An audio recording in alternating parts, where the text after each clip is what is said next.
All right, so I'm recording now. So we're going to start in difference between two means, section 9.2. And I'm going to go ahead and share that. Okay.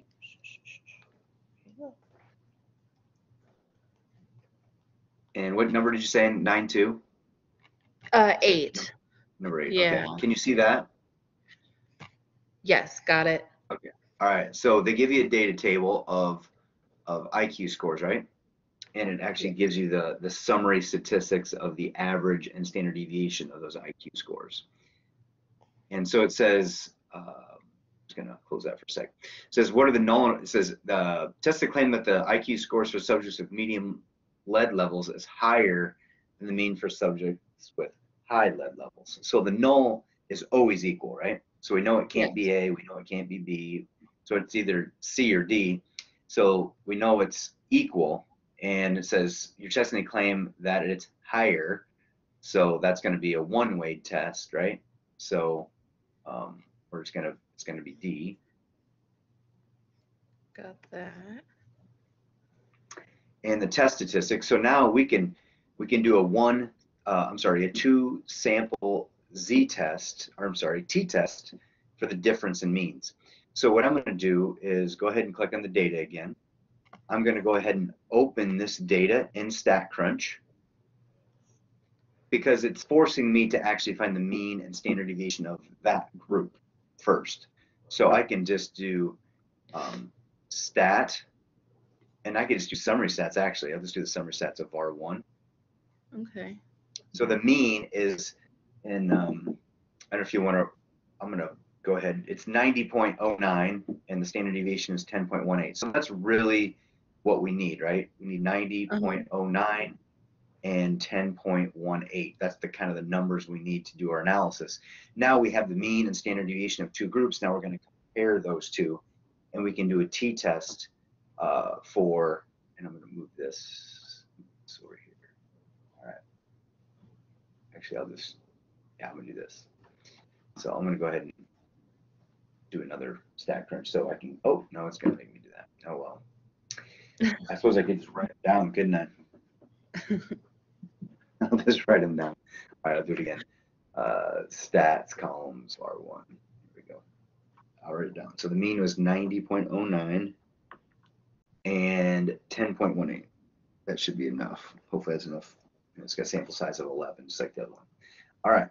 So now we can go stat, t-stats, and we have two samples. And we had only the raw data for one, but we've got the summary for both. So just put summary. So sample one is 90.09. The standard deviation is 10.18. And then the other one, it's from the problem here. It's, there it is. Sample size is 11. And then this one is 89.46. So it is a little lower, right? And the standard deviation is 10.112. Sample size is also 11. And so our null is that it's equal, our alternative is that it's greater than, right? The difference is 0, or the difference, if you took the first one, you're going to get a positive, something greater than 0. And so let's hit compute. So there we go. We've got our t-stat is 0.145 with a p-value of 0.4428. So there's not a significant difference. That's what that's going to show. So let's go ahead and answer. So the test stat is what? 0.1, how many, 2 decimal places? 0.15? Yeah. Like that. Okay. And the p-value was what again? 0.4. I lost it here. Right here. P-value was 0.4428, rounded 3, so 0.443. Let's see if it likes that. There we go. Cool. So awesome. since we do not have significant evidence to reject, so we're going to fail to reject. There is not sufficient evidence to support the claim that they have higher IQs. So if we have significant evidence, we reject. If we do not have significant evidence, we fail to reject. Pretty much is the way way it's always going to go. Sure. And then it wants a 9, so it's constructed confidence interval suitable. So if this is what was the alpha level they gave us? Did it say here? Let's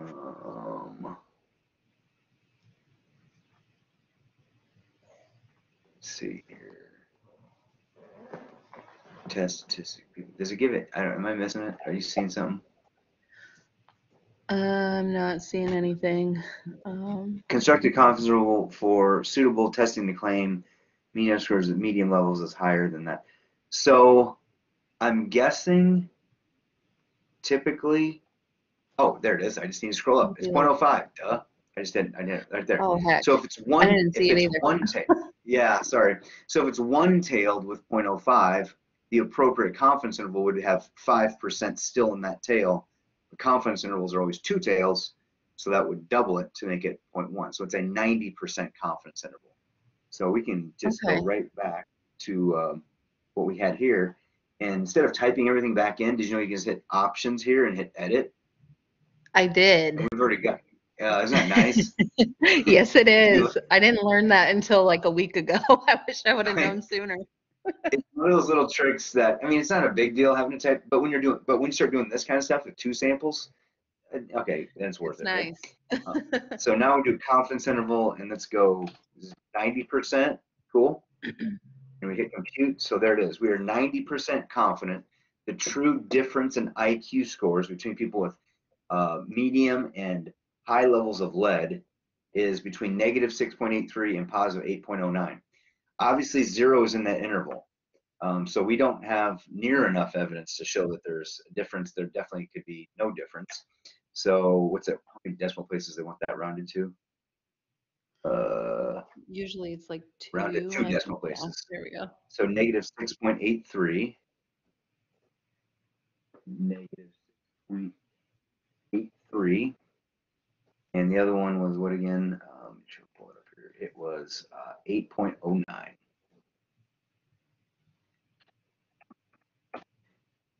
There we go. So does this confidence interval support? Yes, because a confidence interval contains 0. There's potentially no difference between the two. Cool? Yes. That's the last part is what I was getting hung up on. Oh, okay. Yeah, so if your confidence interval, if they're like both negative or both positive, 0's not in there. That means it probably means you rejected the null hypothesis, and the confidence interval kind of verifies that. I don't like, this book is a little dated in the way it approaches this. Yeah. Probably shouldn't be using confidence intervals to like quote unquote prove something. What confidence intervals are good to do is to help us make an estimation for what is the true thing going on in the population. So I go out and sample somebody, I find the proportion or the mean, I go, okay, that tells me I'm pretty confident, 95% confident the true mean or proportion is in this interval. That's a separate question then. Here's what I think's going on, and here's my sample data, and does it refute that, yes or no? Those are kind of different questions. But anyway, this is the way the author does it, and it's okay, it's fine. So when you'll see on the exams, I'll ask you to do exactly what you just did there almost. The only thing different I'd ask you to do in that exam, I would be give me the type 1 and type 2 errors. Might be something. Let me go back. So that might be another layer I'd ask. So a type 1 error is when we reject the null and we should not have, right? Okay. So in this case, a type 1 error would say, I rejected the null and said, yes, the IQs are higher for those with medium lead, but I was wrong. That's a type 1 error. There's always a potential in case and since the alpha level here is 0.05, we're fine with 5% of the time being wrong. That's a percentage of a type 1 error. That is what alpha is, which means beta is a 95%. That's the probability of not having a type 1 error.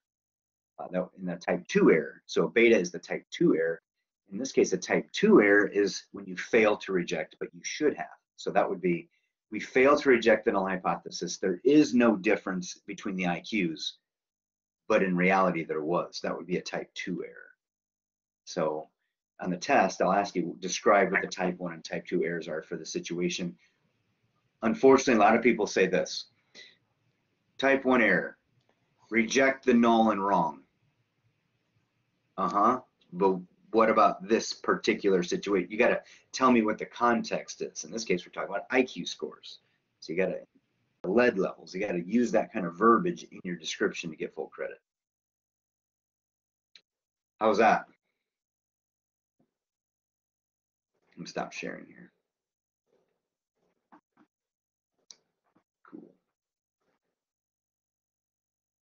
Is that good, Cody?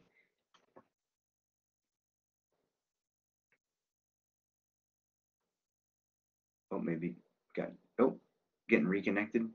Okay. Well, while she's reconnecting, Nicole, how about you? What are you working on?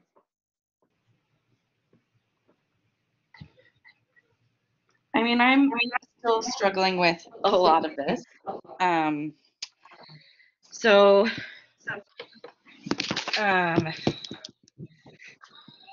let's see, like, okay, here's an example of one on section 7.2.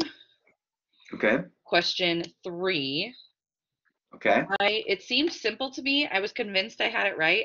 And I could not figure out how it was wrong. I like had the help me solve this, and it was not helpful because it was telling me to do exactly what I did, and I was still off. Okay. So I don't know that I'm not understanding. Did you use StatCrunch? Yeah, and it said use technology. Okay, cool. So I was like, yeah.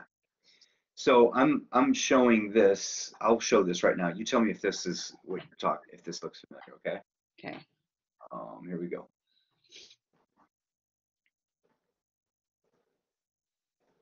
Oops.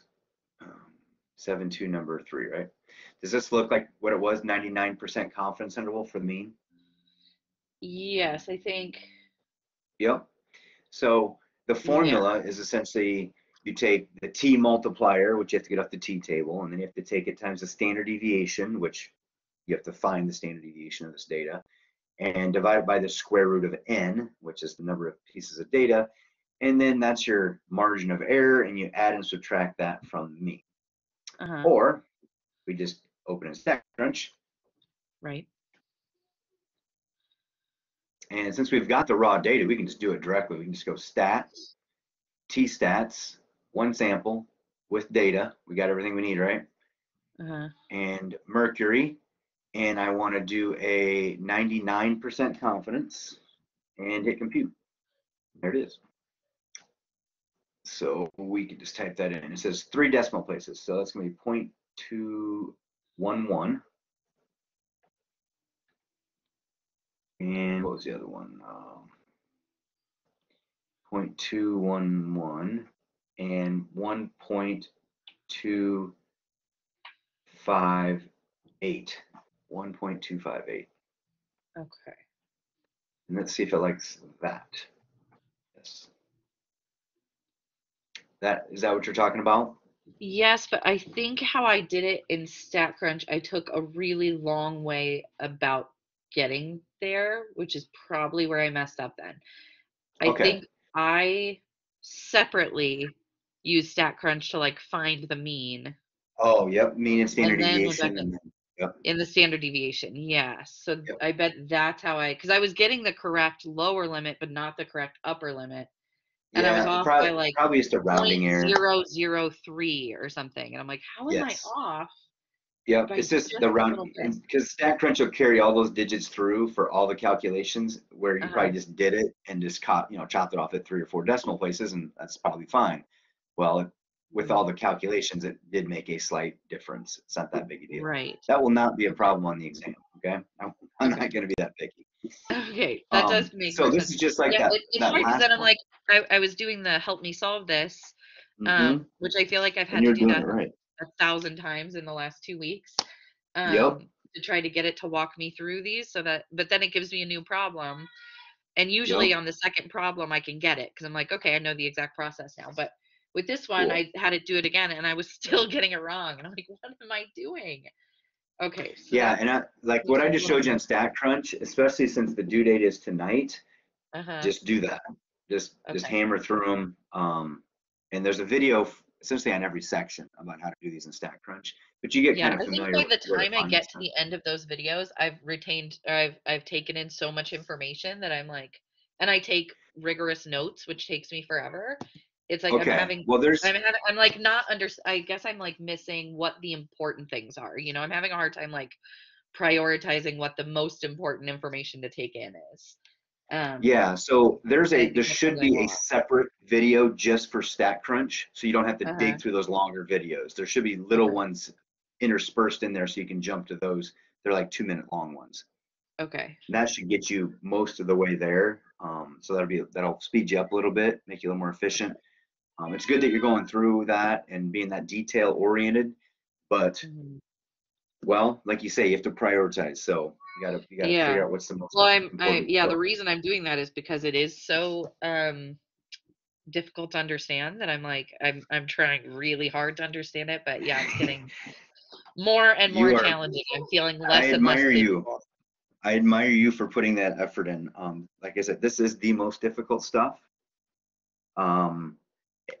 And honestly, it gets easier from here on out. So I hope so.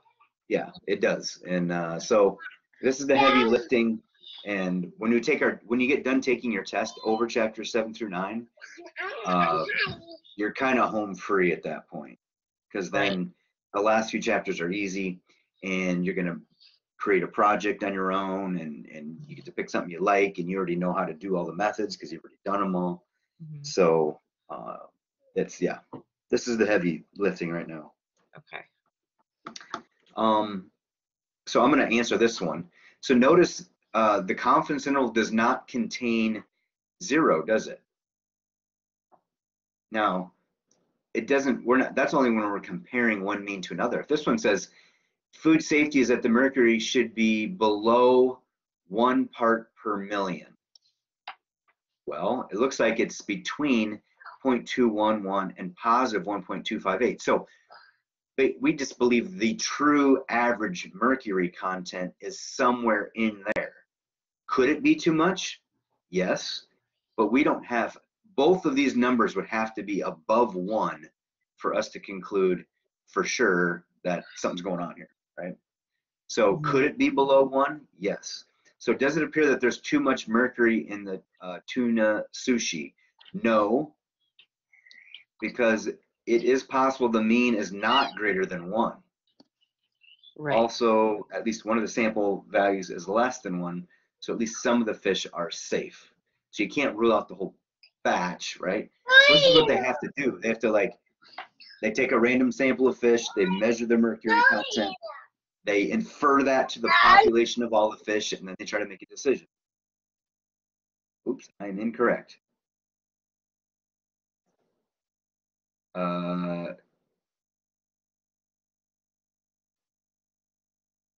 Oops, I don't know what's going on. That would be weird, because it should be no, because maybe it's trying to see. This is bad. This is section 7.2.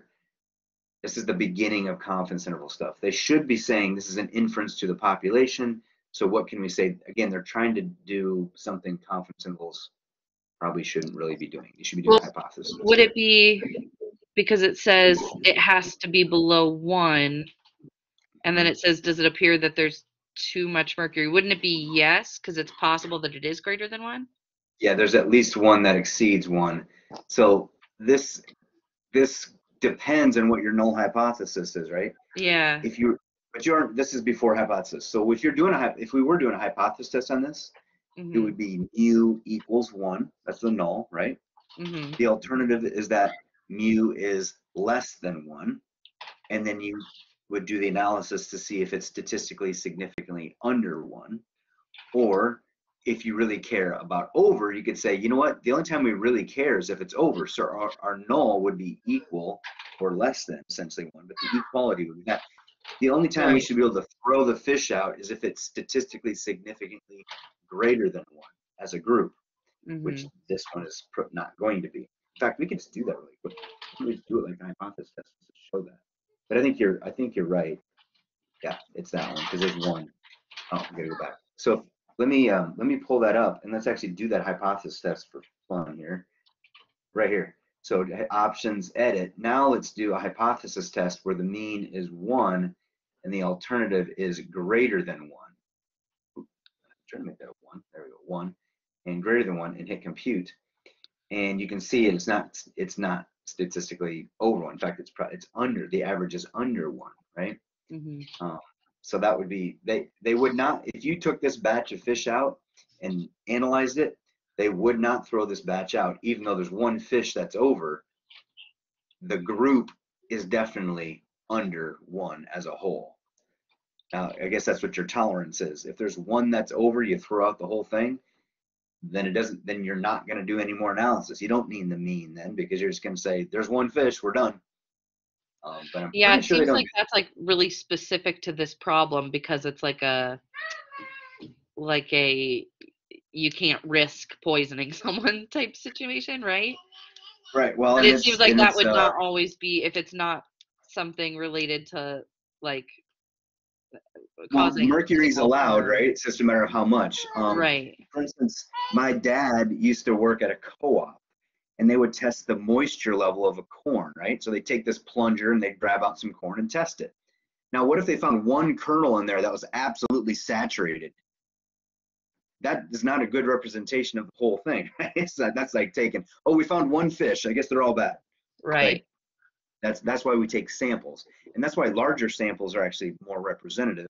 But this is where the t-distribution comes in handy, because it allows us to analyze small samples and make inferences from that, and it's pretty powerful to do, and it really makes statistics makes it easier to do, because we don't need to get massive samples to make inferences. So cool, that's a good problem. All right, I'm going to close that one. All right. You want to do another one? Well, I guess I'll switch to Cody quick, in case Cody, did that answer your question on that last stuff? I know we got cut out there for a little bit. Yes, it did. Okay. Sweet. Yes. Do you have another one you want to go over right now? I don't think so. Not that I can think. I haven't really looked into 9.3 as a whole just yet, so I'm not really sure what is all on that one. So when you go into StatCrunch, you're going to say T-stats. There's one sample, there's two samples, and then there's paired. Okay. So you just pick the paired one. Oh. And what you're doing is trying to find that's not bad. Like a weight loss thing, before and after, right? It's the same people being tested twice, or there's some relationship between the two sets of data, like the age of wives and their husbands. Those are related, so they're paired data. Okay. So that's the only thing that's new there. But essentially, it's the exact same test you've been doing when you did it with kind of one sample, really, because you're only looking at the difference instead of each one independently.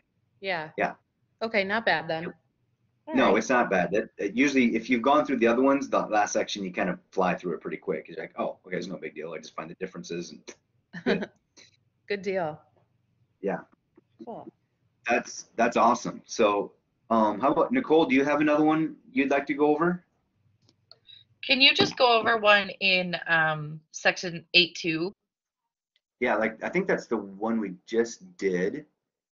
No, that was 9.2. It was 9.2 and 7.2, I think. Yeah. I'll definitely do that. 8.2. You said 8.2, right? Yeah. Just so when it's not making sense later, I can reference this video and get your explanation instead.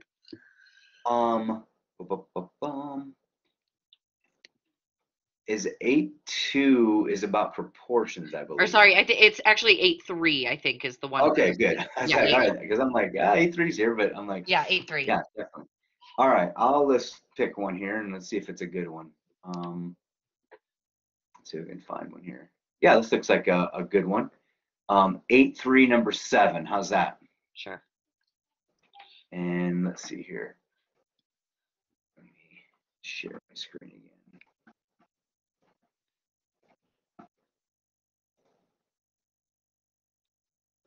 All right, can you see that okay?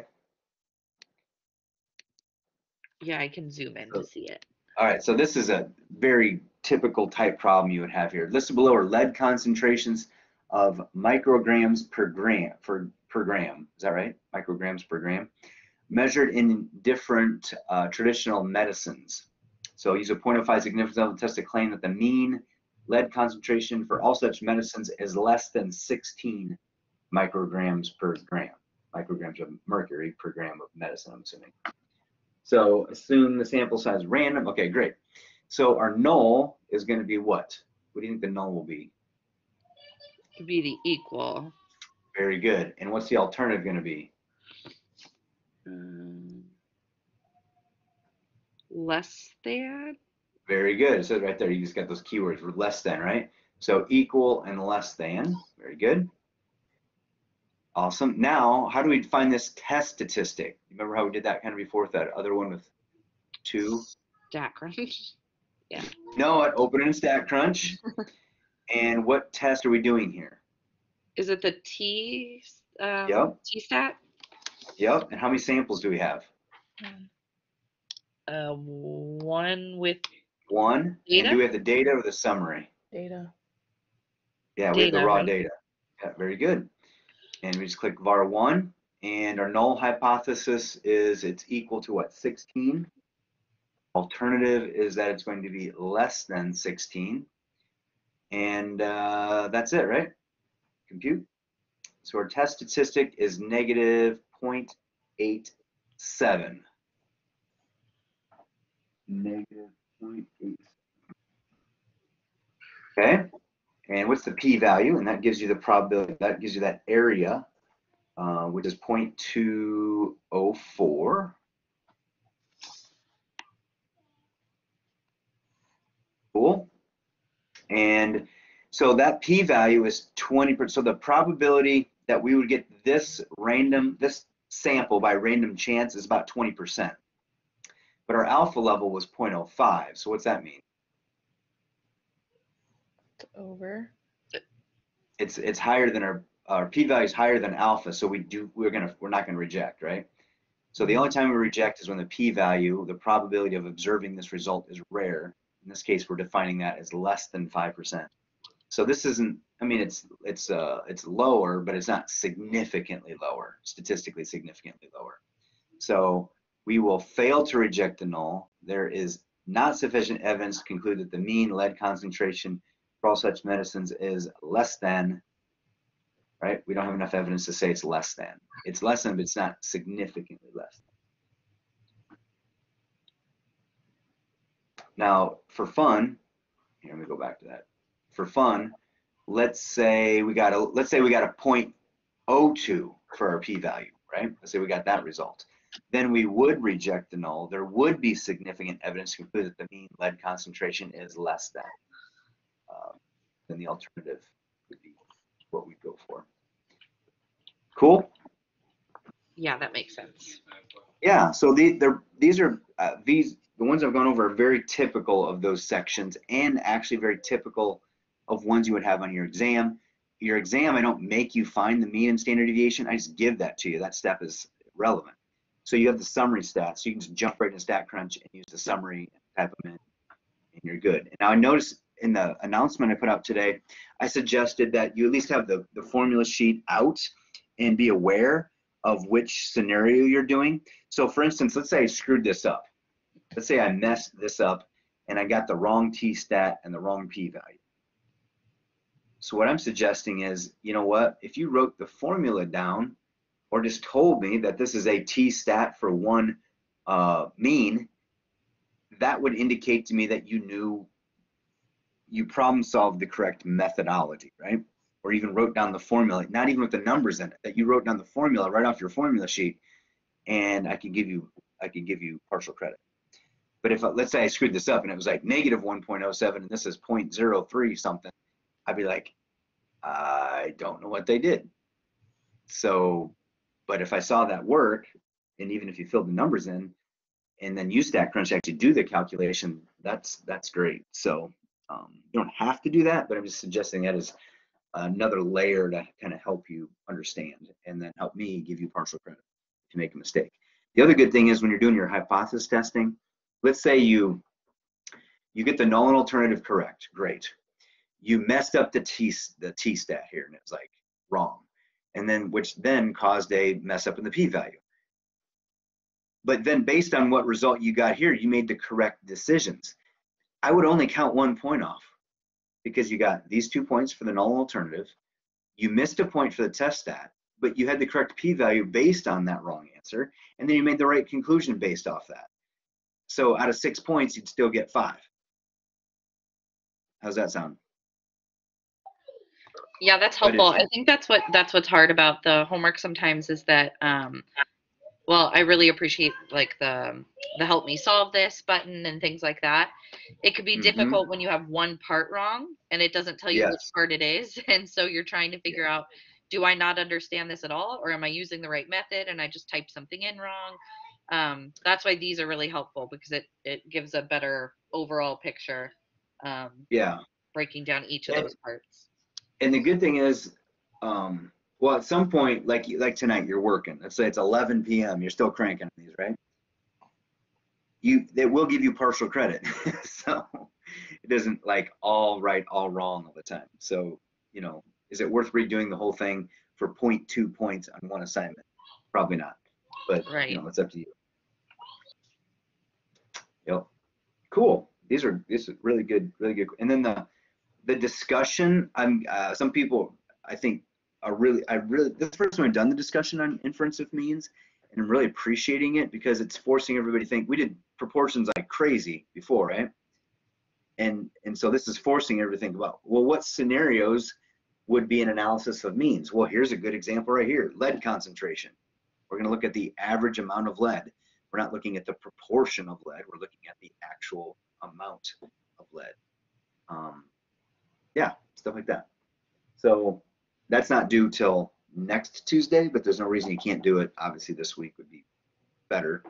And then I'm going to open up the next folder with the practice tests in them. So if you get stuff done this next week early, you can even start reviewing for your exam and doing all that stuff. I'm going to stop sharing here. Try to stop sharing. All right, let's see here. All right, great questions. All right, Cody or Nicole, was there another one you'd like to see? I think I'm good. You good? All right. Yeah, I think I'm okay. Yeah. So obviously I'm going to be online all tonight. If you want to even do another office hour tonight, let me know. I'm available. But keep shooting the Ask My Instructor ones. And if you're kind of stuck, what I've noticed is not all the time, but most of the time I can just say, oh, yeah, here's the 2-minute video showing how to do that one, and it's in Blackboard. That's typically all I really mostly need to do. Sometimes not.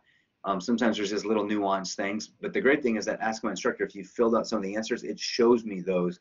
So I can go, oh, they're just stuck on this part. And I can address that directly. So yeah, give me a call, email me when you're working tonight. I'll probably be up pretty late. So, you know, shoot me a text before you call me if it's past 10. Sounds good. Does that seem fair? Yes. Okay. All right. Well, you guys are awesome. This is going to help everybody. I'll post this recording, and hopefully that will help a lot of people get through this kind of toughest part. Thank you. Well, yes, you are so welcome. Yeah, anytime. I love doing this. Obviously, I really enjoy it, and I'd like to do it more. It's just always depressing when you put an office hour out and then nobody shows. I've kind of moved away from that and just said, hey, you just let me know when you want to meet, and then usually it works for more than one. And even if I can just do multiple, I'm told that's better. Yeah, I'll take all the help I can get whenever I can get it. So I'm on board for whenever you want to do these. And if we could do one of these like the week of the exam for this, for sure. Section, do you want to schedule that right now? That'd be cool. Yeah, we could schedule it right now, so I can put it on my calendar, and then I'll probably send an announcement out, obviously the day before or 2 days, you know, whatever before. So what are you thinking? The test is due on the 12th of April. The deviation stuff is due on the 5th of April. So you've got the entire week from the 6th to the 12th to review and take the exam. Do you usually take the exam earlier or later in the week? When do you like to do it? I usually do mine a little later in the week. Yeah, I usually do like the weekend right before it's due, like that Sunday. Okay. So would you like to do it then before that weekend? Would you like to do it like on the 7th or 8th on that Thursday or Friday? Would you like to do it before? We could also do it on Monday or we could just schedule 2 of them right now if you wanted. Is Thursday, Friday okay? Yeah. Yep. Either one of those is good for me. Yep. What time? 1 o'clock is a good time for me because the baby is sleeping, but any time I can make work. Well, how about 1 o'clock? I have an in-service day on Friday for the math department, so Friday won't work. So let's go Thursday at 1 o'clock. How's that? Sounds good to me. Yeah, that works. Perfect. Okay. Online office hour. Thursday, that would be Thursday, April 7th at 1 p.m. Cool. I may have sounds good. Thank you. I'll mute myself. Did you want? Kids are being loud, but no, that's fine. We'll show up either way. Did you want another one on the 11th or 12th?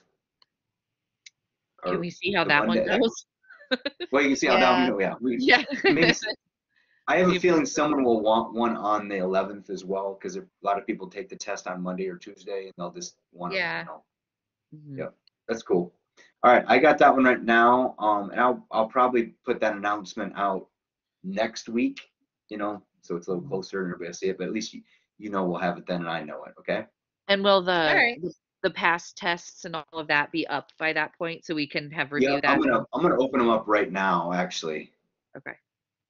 So in case somebody gets really ahead this week and they want to look at it. So yeah, I'm Those gonna open that up right now. Those are the most helpful resource. That has been so helpful. And that's what I spend all week doing, is printing out those tests. That's what you're supposed to do. Doing them, that's awesome. And then watching the videos and comparing my answers. And that's the only reason I do decently well on those exams, is because of those practices. That's good. That's what you're supposed to do.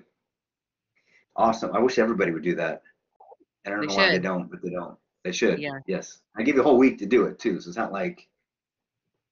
Anyway, that's just me. But if you could compare, if I could compare scores between how I would do without those and how I do with them, I'm sure it's a world of difference. Really well, I think that'd be true for everybody. So I'm more concerned about learning, and I'm hopeful that those really reinforce all the learning you like right now. You'll see the test, like it'll be almost identical to the ones that we just did in that homework. Yeah, you'll see. Well, and being able to practice it, but then have the video of them being explained, then helps when you just missed one little part. You're like, oh, okay, when I do that on the exam, I know this is the thing I struggle with. That's the part that it's like can't be beat by studying with the computer, so. Man, that makes me feel a lot better, because I forget, like I look at everybody's grades and I'm always focused on the ones that aren't doing as well as they should, and that bothers me, and it should. But then I look, I'm like, oh, yeah, but there's like 60 people getting A's in this class. Okay, obviously something's working. So yeah, well, rest assured knowing that I am not an A student in math at all, and I've been managing to pull it off somehow. So all credit to you. I have multiple other classes. I have an in-person human services class, and we all have to take statistics, and none of us are interested in math, which is why we're going into human services. And everyone is like, I don't want to take it. I'm putting off statistics. And I'm like, you have to take it with my statistics professor. You know what? I'm teaching it face-to-face next fall as well. I will sing your praises forever. You are very helpful. I really, really appreciate it. All right. Well, I'm trying. I've been doing it a while, but I am excited to teach it. I'm teaching in a web blended format as well as online next fall. So I think I'm gonna like 2 hours a week. We have live lecture on campus in Ankeny, and then the other is all this online stuff as well. But it honestly it'll be good. So, and I think that's obviously a more supportive environment, but for students like you all who are motivated and conscientious and good time managers and know you've got life going on and you know how to budget the time to do the things you need to do, this is perfect. So that's wonderful. All right. Well, thank you for the compliment. I will look forward to, if you want an officer, obviously before that, just let me know, but you're on the right track, I think. Sounds good. All right. Well, have a good one, and I'll look forward to text, emails, or phone calls if you have anything else, or we can do this again tonight. Yeah. Thank Expect you. something, All I'm right. sure. Thanks. All right. Oh, that's the way it should be. All right, All right. Have a bye. great one. Bye.